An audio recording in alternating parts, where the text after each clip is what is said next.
मैं एक चीज पूछना चाहता हूँ, भारतीय जनता पार्टी किस मेजॉरिटी की बात कर रही है?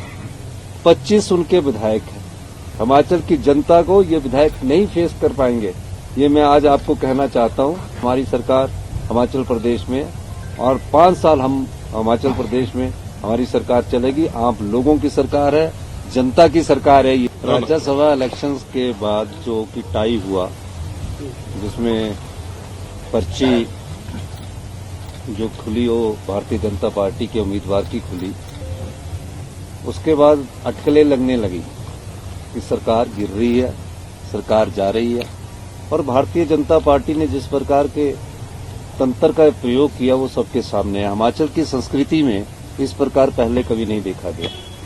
और दूसरी बात कि सरकार का सेशन चल रहा था, और जब सरकार का सेशन चल रहा था तो हमारा बजट फाइनेंशियल में पास होना था। उस समय मेरे सामने एक न्यूज आई जिसका कि मैं खंडन खुद नहीं करना चाहता, मुझे पता भी नहीं था, मैं तो ऊपर अपने चैम्बर में बैठा हुआ था, कि मुख्यमंत्री जी ने इस्तीफा दे दिया। अब पता नहीं कहां से ये न्यूज आई। अगर मेरे को इस्तीफा देने के लिए बोला होता तो फिर हाईकमांड का कोई लीडर बोलता तब तो बात थी, पर वो न्यूज चली, फिर मैंने उसका खंडन किया।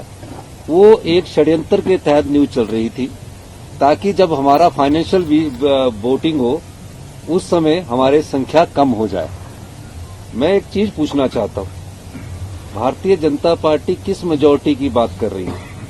25 उनके विधायक हैं। राज्यसभा में विप लागू नहीं होता जिन 6 विधायकों ने वोट क्रॉस किया। 3 आजाद विधायक बीजेपी की विचारधारा से आते हैं, उन्होंने उनको वोट डालना तो हमें पता था। और जब हमारी वोटिंग हुई, पूरा हल्ला किया उन्होंने। पहले तो मार्शल को गले से पकड़ा, किसी न किसी तरह सत्ता की भूख उनको लड़ाई और झगड़े करने पर उतारू थी। सीआरपीएफ आई यहाँ, हरियाणा पुलिस आई यहाँ, उनके हेलीकॉप्टर पूरे दिन यहाँ मंडराते रहे। विधानसभा का गेट तोड़ा उन्होंने। और उसके बाद देखिए, हमने सिर्फ 15 विधायक को निष्कासित किया जो उनका मिसबिहेवियर था, मार्शल के साथ उन्होंने बदतमीजी की। फिर उसके बाद स्पीकर का फैसला था, हमने रेजोल्यूशन मूव किया, स्पीकर ने स्वीकार किया।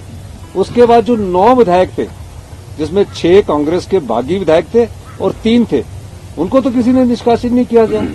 उनको तो अंदर बैठ के विरोध करना चाहिए था। और उन 6 विधायक तो अभी उनके खिलाफ डिस्क्वालिफिकेशन भी नहीं हुई थी, वो अंदर आ जाते तो डिस्क्वालिफिकेशन से भी बच जाते। वो क्यों नहीं आए? उनको डर था, क्योंकि वो चुरा कर विधायक लेकर अभी भी हरियाणा में ठहरे हुए। हिमाचल की जनता को ये विधायक नहीं फेस कर पाएंगे, ये मैं आज आपको कहना चाहता हूँ।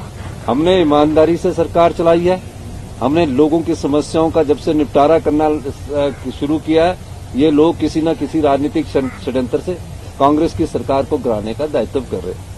मैं आज फिर भी कहता हूँ, हम निश्चित तौर पर हमारी सरकार हिमाचल प्रदेश में और 5 साल हम हिमाचल प्रदेश में हमारी सरकार चलेगी। आप लोगों की सरकार है, जनता की सरकार है ये, इसमें हम कोई दूसरी बात नहीं कहना चाहते। और मैं ये भारतीय जनता पार्टी के नेताओं को कहना चाहता हूँ कि जिस प्रकार की ओछी राजनीति का परिचय वो दे रहे हैं, ना मेजॉरिटी है ना वो कुछ है, वो सरकार गिराने की कोशिश कर रहे हैं, उस प्रकार का जनता जवाब देगी। विधायक तो चले गए, जनता के वोट से जो विधायक चुनकर आता है और उसके बाद बिक जाता है, तो जनता के उस क्षेत्र की जनता उनका फैसला आने वाले समय में जरूर करेगी। गलती की है, हमारे छोटे भाई है, कुछ बड़ा भी होगा कोई, लेकिन मैं ये कहता हूं कि गलती भी माफ की जा सकती है। आप अगर आना चाहते हैं कांग्रेस की विचारधारा से, आपका हमेशा स्वागत है। मैंने इस बारे में मैं तो चाहूंगा, पर उनकी तो टेलीफोन भी नहीं लिए जा रहे, पता ही नहीं लग रहा कि कहाँ है।